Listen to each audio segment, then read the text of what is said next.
It's a heads up tonight for millions of Americans with their heads down, from teenagers in junior high to traders on Wall Street. Think about your body position for a second. You're hunched forward in a flexed position.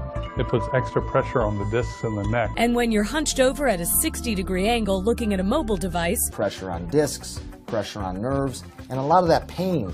It's called text neck. Take a look closely at these shocking x-rays. Look right here. Kids as young as 7 years old developing spinal problems from bending over their smartphones for several hours a day. It's a condition that doctors are now calling text neck.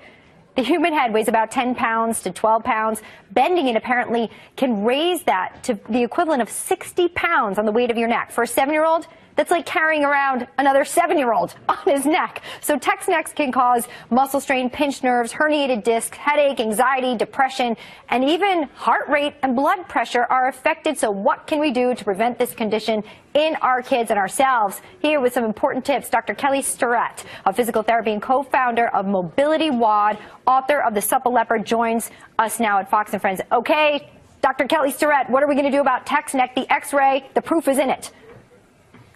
Well, good morning. Well, I'll tell you what, this isn't new news. Your mom has been saying sit up since you were a little kid. The idea, though, is that we don't have a basic set of software to run this mechanical hardware. People are doing this, have been in these positions for a long time. The problem is now this x-ray has literally given us Superman vision, and people are freaking out a little bit. Well, so, I can't get this visual out of my head that you put forward in some research. Is that the equivalent of a 7-year-old hanging from a 7-year-old's neck? That's the weight that's on their neck. Obviously, when we see this, every angle that you're looking down creates more weight added to the neck. So what do we do to correct this? You say use the 3-hand rule. What does that mean? That's right. If you took your belt buckle and the bottom of your rib cage and one more at your hand, and if you were standing up, your head is in a pretty good position here, and that sets a relationship between these 3 big body parts and your spinal position. If you sit down and try to maintain that integrity, then all of a sudden you're in a good position. Then when you hold your phone, if you think imagining not trying to violate those relationships, a lot of this problem goes away. Look, technology is not going away for our children.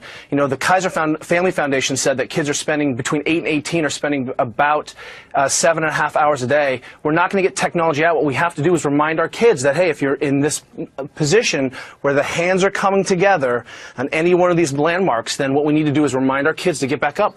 All you have to do is put the phone here, put a pillow in your lap, and you can start to solve some of these problems. It feels a little bit dorky at first, but when you're not hunched over and bent like a broken rainbow, you'll thank yourself. So I'm thinking apply that retro message to the kids about posture with the phone. What do you do if the kid doesn't do it? Take the phone away?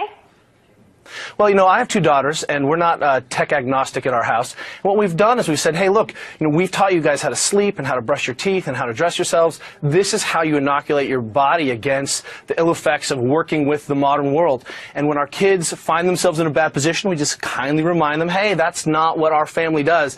And the second violation, tech goes away for the day. The third time the kid gets the phone back, boy, they are in immaculate positions. Okay, so you say 3-hand rule, text correct when they're doing, I'll use my iPad as an example, up here. Does that get your approval, Dr. Kelly Starrett? That's exactly right. If you imagine just rolling your shoulders back and bring it to your face, you're set. All right, so I was a little off indeed. I'll work on this so I don't get text neck. That x-ray scared the daylights out of me. Dr. Kelly Starrett, thank you for your tips today to keep our kids safe and us as well.